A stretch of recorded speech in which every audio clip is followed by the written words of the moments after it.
तो नमस्कार विद्यार्थियों, अपन पढ़ रहे थे व्यवसाय अध्ययन और चैप्टर पढ़ रहे थे नेतृत्व, लीडरशिप। और लीडरशिप में अपन पढ़ रहे थे नेतृत्व की विशेषताएं। मैंने आपको जो है लास्ट वीडियो में है नेतृत्व की 4 विशेषताएं बता दी थी। अपन आज उससे आगे पढ़ेंगे। मैंने आपको नेतृत्व का अर्थ, नेतृत्व की परिभाषाएं और नेतृत्व की विशेषताएं करवाई, जिसमें अब तक 4 करवाई थी। एक बार रिवीजन के लिए वापस देख लेते हैं नेतृत्व की विशेषताएं। मैंने आपको बताया था व्यक्तिगत गुण, कि व्यक्तिगत होना जो है, व्यक्तिगत गुण होना नेता के अंदर बहुत ही जरूरी है। मैंने आपको बताया था कि इसी के द्वारा है नेता है अन्य लोगों को क्या करता है, प्रभावित करता है। इसके अलावा मैंने कहा कि अनुयायी फॉलोवर होने बहुत ज़रूरी है। जिस नेता के फॉलोवर नहीं होते वो नेता ही नहीं होता। बिना फॉलोवर के कोई नेता की कल्पना भी नहीं है। इन नेता के लिए अनुयायी क्या है, महत्वपूर्ण है। और मैंने बताया प्रभावित करने की कला की जो नेता होते हैं उसकी वाक्शैली या उसका जो है स्वास्थ्य या उसके अनुभव आदि से वो क्या करता है, अपने लोगों को प्रभावित करने की क्या करता है, क्षमता रखता है, जिससे लोगों को क्या करता है, प्रभावित करता है। अगर नेता में प्रभावित करने की कला नहीं है अपने फॉलोअर्स को, अपने अनुयायियों को, तो वो नेता ज़्यादा देर तक जो है आपका नेतृत्व नहीं कर पाएगा। इसके अलावा हितों की एकता, मैंने आपको बताया था कि नेता और जो है जो लीडिंग कर रहे हैं, लीडरशिप है आपकी, और जो उसके पीछे फॉलो बैक कर रहे हैं अनुयायी, उनका क्या होना चाहिए, हित क्या होना चाहिए, एक होने चाहिए। हितों में क्या होना चाहिए, एकता होनी चाहिए। आज अपन उसे आगे पढ़ेंगे। तो विशेषता नंबर 5 है नेतृत्व क्षमता विकसित एवं प्राप्त की जा सकती है। देखो, ये एक मतलब आपके लिए इम्पोर्टेंट है और आपको इसको याद करना ही है। पेपर में आता है तो यहाँ से एक प्रश्न जरूर आता है, ये आपको सीधी लाइन दे देते हैं। क्योंकि परंपरागत अवधारणा क्या थी, प्राचीन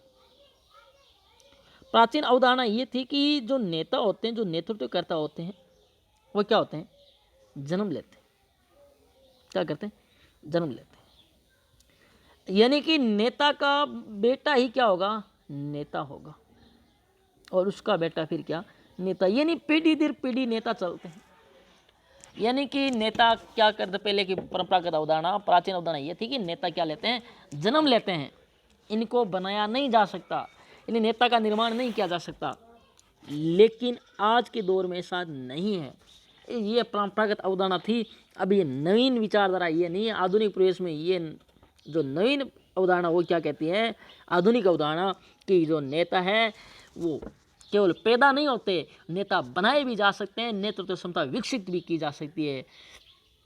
यानी कि आपके पिताजी चाहे नेता हो चाहे नहीं हो, अगर आपको नेता बनना है तो आप अपने अंदर क्षमता विकसित कर सकते हैं और आप नेता बन सकते हैं। और नेता का मैंने बताया कि जो अपने क्षेत्र में किसी भी चीज़ का जो नेतृत्व करे वही क्या कहलाता है, नेता कहलाता है। तो ये जो चीज़ थी ये आपके लिए इम्पोर्टेंट है, आपको इसको याद करना है स्पेशल तौर से, कि नेतृत्व क्षमता विकसित एवं प्राप्त की जा सकती है। देखो पढ़ते हैं अपन इसको। परंपरागत अवधारणा ये रही है कि नेता पैदा होते हैं, बनाए नहीं जाते। तो आपके पेपर में इस लाइन से भी प्रश्न आए हैं कई बार। किंतु आधुनिक परिवेश में ये धारणा बदल गई है। आज अब पता है शिक्षण, प्रशिक्षण, अनेक इंस्टीट्यूट है जो क्या करते हैं, ये डेवलपमेंट, स्किल डेवलपमेंट करते हैं व्यक्तियों का। इसके अलावा उनकी पर्सनैलिटी डेवलपमेंट करते हैं। तो उनके माध्यम से उनकी क्षमता, मैनेजमेंट की क्षमता, लीडरशिप की क्षमता विकसित करके उनको क्या बनाया जा सकता है, नेता बनाया जा सकता है। अब नेतृत्व का शिक्षण, प्रशिक्षण के द्वारा व्यवस्थित विकास किया जा सकता है। इस क्षमता की प्राप्ति के लिए नेतृत्व कार्य, वातावरण, अधिकार, पहलपन, आत्मविश्वास आदि तत्वों को काम में ले सकता है। प्रोफेसर रॉस एवं हेनरी का मत है कि नेतृत्व क्षमता जन्म लेती है, विकसित होती है, तो इसे प्राप्त किया जा सकता है। तो देखो प्रोफेसर रॉस एवं हेनरी ने क्या किया, नेतृत्व क्षमता जन्म लेती है। देखो कई में जन्म से ही काबिलियत होती है। कई बार आपने देखा होगा कि जन्म से ही कोई आदमी हो जिसके अंदर गुण होते हैं। तो देखो नेतृत्व क्षमता जन्म से हो अलग अच्छी बात है, लेकिन विकसित भी की जा सकती है और इसे प्राप्त भी किया जा सकता है। कई में नेतृत्व क्षमता जन्म से ही होती है और कई में नेतृत्व क्षमता जन्म से होती भी नहीं है, चाहे उनकी पीढ़ियां, पहले पीढ़ियों ने नेतृत्व भले ही किया हो। तो हर किसी में नेतृत्व क्षमता नहीं होती, लेकिन कईयों में नेतृत्व क्षमता होती है, जन्म से ही होती है। कि आपने मारवाड़ी पंक्ति सुनी होगी, पूत के पग जो होता है पालन में दिख जाते हैं। यानी कि जो होता है गुण, वो आपको पता है कि नेतृत्व क्षमता वगैरह ये ऐसी क्षमता होती है, कुछ जन्मजात होती है, लेकिन इसको केवल अपन जन्मजात नहीं कह सकते कि केवल नहीं, इसको प्राप्त भी किया जा सकता है शिक्षण प्रशिक्षण के द्वारा। तो ये बात भी आपको ध्यान, नेतृत्व विशेषता क्या है, नेतृत्व क्षमता विकसित में प्राप्त की जा सकती है। आगे देखो, परस्पर संबंधों पर आधारित। अब देखो इनका जो नेता वगैरह होते हैं, इनके मध्य एक परस्पर संबंध स्थापित हो जाता है। कैसा होता है देखो, जैसे मैं आपको एक एग्जांपल देता हूँ, क्या संबंध होता है। मान लो मैं किसी राजनीतिक दल का नाम नहीं लूंगा, फिर भी मैं आपको एक समझा दूं। मान लो कोई राजनीतिक दल है, ठीक है, और ये राजनीतिक दल का कोई नेता है, ठीक है। अब ये इसके फॉलोवर है, अनुयायी है।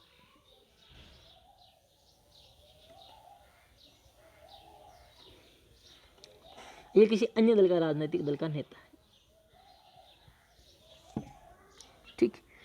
तो देखो ये जो नेता है, तो इन नेता का अनुयायियों के साथ संबंध है। ये अनुयायी है, फॉलोवर्स है, नेता के एक इशारे पर काम करने को आतुर है। ये इनकी बातों को सपोर्ट करते हैं, अपने नेता का पक्ष रखते हैं, नेता अपने अनुयायियों का पक्ष रखता है। तो ये नेता और अनुयायियों का संबंध हो गया। ये क्या हो गया, नेता और अनुयायियों का संबंध हो गया। अब ये जो अनुयायी है, ये अनुयायियों का आपस में संबंध है, अनुयायी अनुयायी का, फॉलोवर्स का संबंध। आप किसको फॉलो करता है, मैं इनको, आप किसको, इनको ये इनको सबको फॉलोवर्स है, इनको फॉलो करते हैं। तो इन फॉलोवर्स के मध्य आपस में रिलेशन है।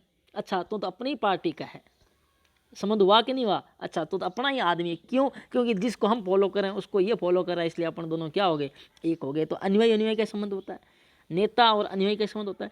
और देखो इस नेता का साथ भी संबंध पाया जाता है। ये इस पार्टी का नेता है, ये इस पार्टी का नेता है, फिर भी इन दोनों के मध्य क्या वजह से संबंध पाया जाता है। ये इसके बारे में जानकारी रखता है, ये इसके बारे में जानकारी रखता है, तो नेता नेता संबंध। तो ये परस्पर संबंधों पर आधारित होता है। तो लीडरशिप होती है, नेतृत्व होता है, वो किस पर आधारित होती है, आपसी रिलेशन पर आधारित है। तो आपने देखा नेतृत्व परस्परता आपसी संबंधों पर निर्भर है। ये आपसी संबंध अनुयायियों तथा नेता के मध्य, मैंने बताया अनुयायी और नेता के मध्य हो सकता है, नेता और नेता के मध्य हो सकता है, या एक ही पार्टी के, जैसे एक मान लो राज्य स्तर पर नेता हो, एक मान लो राष्ट्रीय स्तर पर नेता हो, एक मान लो जिला स्तर पर हो, तो ये नेता नेता का संबंध भी हो सकता है। और अनुयायियों के मध्य संबंध मैंने आपको बताया, फॉलोअर्स के मध्य, अथवा अनुयायियों के एक विशेष समूह नेता के मध्य आदमी पाए जाते हैं। यह हो सकता है कि जो फॉलोअर्स है उसमें भी एक विशेष ग्रुप हो, जैसे कि आपने सुना होगा कि ये युवा ग्रुप है, उसी पार्टी के फॉलोअर्स हैं, उनको भी फॉलोअर्स को भी अलग अलग कैटेगरी में बांट दिया। ये युवा समूह है, ये जो है थोड़े वर्ग हैं, इनका समूह है। तो विशेष समूह नेता हो सकता है कि इस युवा वर्ग को ज़्यादा पसंद करता हो, इसका संबंध हो सकता है।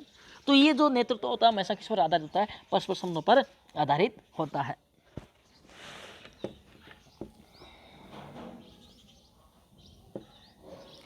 अनुकरणीय आचरण। अब देखो अनुकरणीय आचरण, देखो नेता का जो आचरण है, जो उसका व्यवहार है, जो आचरण है, वो ऐसा होना चाहिए जो लोगों को क्या करे, प्रभावित करे। और आपको पता है कि नेता के आचरण से अनुयायी है बहुत प्रभावित होते हैं। वे जो अनुयायी होते हैं अपने नेता जैसा बनना चाहते हैं, वो अपने नेता जैसा बनना चाहते हैं। कई बार आपने सुना भी होगा कि अगर नेता ही सही नहीं है तो अनुयायी सही होने का कोई सवाल ही उत्पन्न नहीं होता। यानी अगर नेता सही नहीं है तो अनुयायी भी सही नहीं होंगे, क्योंकि नेता को फॉलो ही तो अनुयायी कर रहे हैं। अगर नेता का आचरण सही नहीं है, अगर नेता का आचरण सही नहीं है, व्यवहार सही नहीं है, नेता के देखने की दृष्टि सही नहीं है,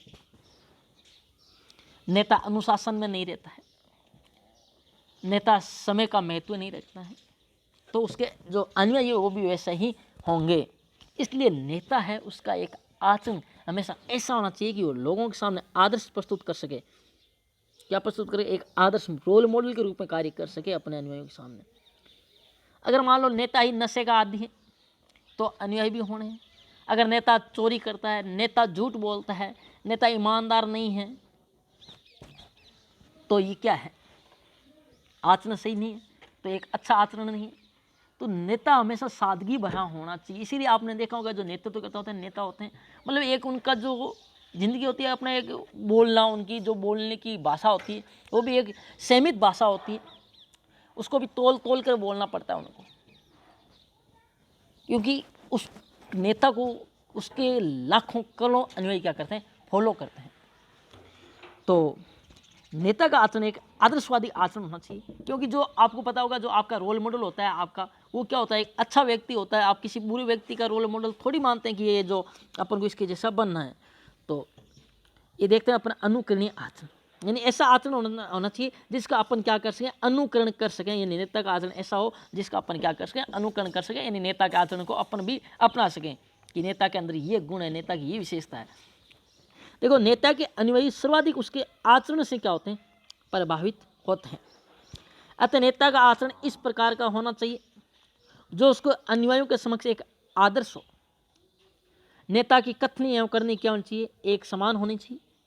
उसे अपना आचरण सदैव एक आदर्श आचरण के रूप में प्रस्तुत करना चाहिए, जिससे अधीनस्थ जो उसके नीचे हैं, काम कर रहे हैं, सबऑर्डिनेट, उसका अनुसरण कर सकें। एलफ उरिक के अनुसार अनुयायियों को केवल यह प्रभावित नहीं करता है कि उसका नेता क्या करता है, वह क्या लिखता है, बल्कि वह क्या है, वह कौन से कार्य करता है, वह किस प्रकार का व्यवहार करता है, आदि तथ्य प्रभावित करते हैं। यानी कि प्रत्येक नेता का प्रत्येक कार्य, नेता क्या खाता है, क्या पीता है, नेता का व्यवहार कैसा है, नेता का आचरण कैसा है, नेता की मतलब हर चीज़ शैली को है, वो सारे के सारे फैक्टर्स जो है उसके फॉलोअर्स को क्या करते हैं? प्रभावित करते हैं। इसलिए नेता का उठने का, बैठने का तरीका, सब कुछ क्या होना चाहिए? एक अच्छा शालीन होना चाहिए। तो नेता का जो नेतृत्व विशेषता क्या? एक अनुकरणीय आचरण होना चाहिए। गतिशील प्रक्रिया। अब देखो, नेतृत्व ये गतिशील है, सतत प्रक्रिया है, क्योंकि नेतृत्व है हमेशा निरंतर क्या होता रहता है? चलता रहता है, कभी समाप्त नहीं होने वाली प्रक्रिया है। नेतृत्व एक गतिशील एवं सतत प्रक्रिया है। नेतृत्व का कार्य संगठन की स्थापना से लेकर उसकी विद्यमानता तक सदैव चलता ही रहता है। जैसे अपन किसी भी पार्टी को ले लें, राजनीतिक पार्टी ले लें या कोई अन्य संगठन ले लें, आप अगर मैं नाम लूँ, जैसे कांग्रेस है, बीजेपी है या अन्य पार्टी जिनकी स्थापना हुई है, उनका जो भी संगठन की स्थापना हुई, जैसे कांग्रेस की स्थापना हुई, तब से लेकर आज तक उसका नेतृत्व चल ही रहा है। जब तक वो विद्यमान रहेगी तब तक नेतृत्व क्या होगा? चलता रहेगा। इसी प्रकार भारतीय जनता पार्टी है, उसका भी जो नेतृत्व है स्थापना से लेकर अब तक चल ही रहा है। इनके जो अध्यक्ष होते हैं वो क्या होते हैं? पार्टी के नेतृत्वकर्ता होते हैं। तो ये जब तक संगठन विद्यमान रहेगा तब तक चलता रहेगा। तो नेतृत्व की सभी शैलियों एवं तकनीकों को समान रूप से लागू नहीं किया जा सकता है, इसे समय परिस्थिति के अनुरूप लागू किया जाता है। ये बात भी एकदम बिल्कुल सटीक है कि जो नेतृत्व की जितनी भी टेक्निक होती है वो सभी को समान रूप से आप लागू नहीं कर सकते, क्योंकि नेतृत्व की लगभग विशेषताएं तो सभी में सेम होती है, लेकिन कुछ एक विशेषताएं, जो कुछ एक बातें होती है तकनीक, वो हटकर होती है। जैसे अगर मान लो किसी आप राजनीतिक पार्टी का नेतृत्व करना चाहते हैं तो उसमें आपको अलग तकनीक अपनानी पड़ेगी। अगर आप किसी एजुकेशनल इंस्टीट्यूट, शैक्षिक संस्थान का नेतृत्व करना चाहते हैं तो उसका नेतृत्व अलग प्रकार से होगा। राजनीतिक पार्टी है तो उसका नेतृत्व अलग प्रकार से होगा। अगर धार्मिक नेता है आप तो उसका नेतृत्व अलग प्रकार से होगा। आर्थिक नेता है तो अलग प्रकार से होगा। तो यानी कि इन सभी जो भी तकनीकें हैं, शैलियाँ हैं, इन सभी में समान, एक बिल्कुल समान नहीं होगी। सभी को समान रूप से, ऐसा नहीं कि ये नेतृत्व की 10 तकनीकें हैं, इन सबको चाहे इसमें हो चाहे इसमें हो, सब में एक जगह एक जैसा लागू करो, नहीं, एक जैसा लागू करना पॉसिबल नहीं। हाँ, थोड़ा बहुत फर्क हो सकता है, तकरीबन समान रहती है, मतलब बाकी। अब देखो, ईमानदार होना चाहिए, इसको आप सभी जगह लागू कर सकते हैं, चाहे आर्थिक नेता हो, चाहे धार्मिक नेता हो, चाहे राजनीतिक नेता हो, चाहे शैक्षिक नेता हो। क्या होना चाहिए? ईमानदार तो होना चाहिए। तो इसको आप सभी जगह लागू कर सकते हैं। लेकिन सारी, जैसे अब मान लो एजुकेशन सेक्शन नेता है तो यहाँ पर क्या होना चाहिए? शिक्षित होना जरूरी है। क्या होना जरूरी है? शिक्षित होना जरूरी है। लेकिन राजनीतिक में शिक्षित होना कोई ज़रूरी नहीं है। तो यहाँ पर देखो, इसको लागू नहीं किया जा सकता कि राजनीति में शिक्षित हो, लेकिन शैक्षिक नेता है, एजुकेशन, इसको यहाँ पर शिक्षित होना जरूरी है। इसी प्रकार जो भी धार्मिक नेता है, आर्थिक नेता है, तो सभी तकनीकों को एक जगह लागू नहीं किया जा सकता सभी को। हाँ, कुछ को लागू किया जा सकता है, बिल्कुल किया जा सकता है। जैसे मैंने आपको बताया कि ईमानदार होना चाहिए, सभी जगह ईमानदार है, चाहे शैक्षिक नेता हो चाहे राजनीति, सभी को ईमानदार होना चाहिए। लेकिन राजनीति नेता को शिक्षित होना कोई ज़रूरी नहीं है, जबकि शैक्षिक नेता को शिक्षित होना ज़रूरी है, क्योंकि वो जो शिक्षा के क्षेत्र उसका लीडरशिप कर रहा है। तो ये गतिशील प्रक्रिया निरंतर चलती रहती है और इसकी सभी शैलियों तकनीकों को समान रूप से लागू नहीं किया जा सकता है। इसे समय और परिस्थिति के अनुरूप क्या किया जा सकता है, लागू किया जाता है। इसके अलावा औपचारिक एवं अनौपचारिक नेतृत्व औपचारिक एवं अनौपचारिक दोनों रूपों में पाया जाता है। देखो, औपचारिक एक होता है फॉर्मल और एक होता है इनफॉर्मल। देखो, औपचारिक अनौपचारिक का मतलब क्या होता है। औपचारिक का मतलब है एक होता है संगठन के मतलब जो संबंध होते हैं आपस में, और अनौपचारिक जो बिना संबंधों के नेतृत्व किया जाता है,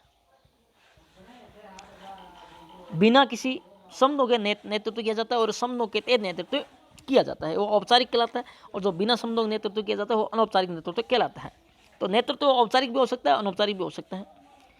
नेतृत्व औपचारिक और अनौपचारिक दोनों रूपों में पाया जाता है। संस्था के प्रबंधक की स्थिति औपचारिक होते हुए भी कभी कभी उसे अनौपचारिक रूप से नेतृत्व प्रदान करना होता है।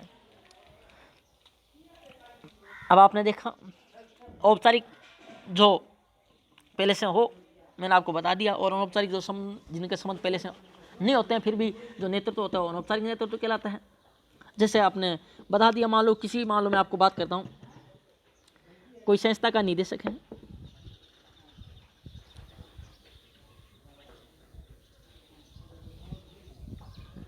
इसका काम नेतृत्व करना नहीं है। लेकिन कई बार ऐसी परिस्थितियां हो जाती हैं कि जहाँ पर मान लो विद्यार्थी के मध्य विद्यार्थियों को नियंत्रित करना है, लेकिन विद्यार्थी नियंत्रित नहीं हो पा रहे हैं, उनका सही ढंग से नेतृत्व नहीं हो रहा, किसी मंच का संचालन नहीं होता है। कई बार आपने देखा होंगे कि विद्यालयों में जब 15 अगस्त या 26 जनवरी पर जब प्रोग्राम होता है तो जो संस्था के निदेशक होते हैं वही उसका मंच का संचालन का नेतृत्व ले लेते हैं, नेतृत्व करते हैं मंच के संचालन का नेतृत्व। क्यों?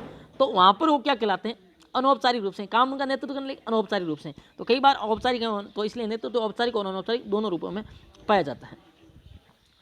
सभी प्रबंधक नेता नहीं होते, ये इंपॉर्टेंट है, यहाँ को याद आपको विशेष तौर से याद करना है इसको। सभी प्रबंधक नेता नहीं होते हैं, इसको आपको विशेष तौर से याद करना है, क्यों ये क्वेश्चन भी पेपर में आया है। सभी प्रबंधक नेता नहीं होते हैं, क्यों? अब देखो, इसलिए नहीं होते क्योंकि नेतृत्व एवं प्रबंध में क्या होता है आपको पता है, अंतर होता है। देखो, मैनेजमेंट करना अलग काम है और लीडरशिप करना अलग काम है। सभी प्रबंधक हैं और नेतृत्व की भूमिका नहीं निभाते, क्योंकि प्रबंधक होते हैं, इनके पास क्या होते हैं, अधिकार होते हैं, ये प्रबंधक का काम करते हैं। जबकि जो नेतृत्व करता होते हैं, जो नेता होते हैं, ये अभी आपने अगर पूछे पड़ा कि ये क्या करते हैं, प्रभावित करते हैं और स्वेच्छा से कार्य करने के लिए प्रोत्साहित करते हैं। ये चाहते हैं कि उनके अनुयायी स्वेच्छा से काम करें, लेकिन अधिकारी होते हैं ये स्वेच्छा से थोड़ी चाहते हैं, इनके पास तो अधिकार होते हैं। प्रबंधक होते हैं ये थोड़ी चाहते हैं कि हमारी मान लो कोई संस्था है जिसे मान लो कोई प्रबंधक है, कर्मचारी आया, अपनी इच्छा है तो काम करो, इच्छा नहीं है तो मत करो, घर चले जाओ, ऐसा थोड़ी होता है, नहीं होता ना। लेकिन आप किसी पार्टी के अनुयायी हैं, आज मान लो आपकी पार्टी का नेता है, भाषण देने, राजनीतिक पार्टी की बात कर रहा हूँ मैं यहाँ पर, तो ज़रूरी नहीं है कि आप वहाँ पर जाओ, आपकी इच्छा तो पार्टी में नेताजी का भाषण सुनने जाओ, इच्छा नहीं है तो घर बैठे रहो। लेकिन क्या किसी संस्था में प्रबंधक ऐसा कर सकता है कि आप वहाँ पर काम इच्छा तो करो, नहीं इच्छा तो मत करो? नहीं। तो प्रबंधक और नेता तो यहाँ पर क्या होता है, अलग अलग है। तो प्रबंधक और नेता तो बिल्कुल अलग अलग होता है। हाँ, प्रबंधक है वो नेता की भूमिका कभी कभी निभा देते हैं, लेकिन ये सभी प्रबंधक होते हैं, जितने भी संस्थाओं में जितने भी मान लो नेता नहीं होते। तो देखो, नेतृत्व की महत्वपूर्ण विशेषता ये है कि सभी प्रबंधक नेता नहीं होते हैं। प्रबंधक के पास अन्य व्यक्तियों से कार्य करने के अधिकार प्राप्त होते हैं, लेकिन नेतृत्व व्यक्तियों को स्वेच्छा से कार्य करने के लिए तत्पर करता है। अन्य शब्दों में कहे तो नेतृत्व एवं प्रबंध में क्या होता है, अंतर होता है, सीधी सी बात है, जो मैं आपको बता चुका हूँ। तो ये थी आपके नेतृत्व की विशेषताएं। तो आप इन विशेषताओं को एक बार और देखेंगे तो वीडियो को, तो आपको और अच्छे से याद हो जाएगी। अगली क्लास में अपन पढ़ेंगे नेतृत्व के गुण। तब तक के लिए धन्यवाद।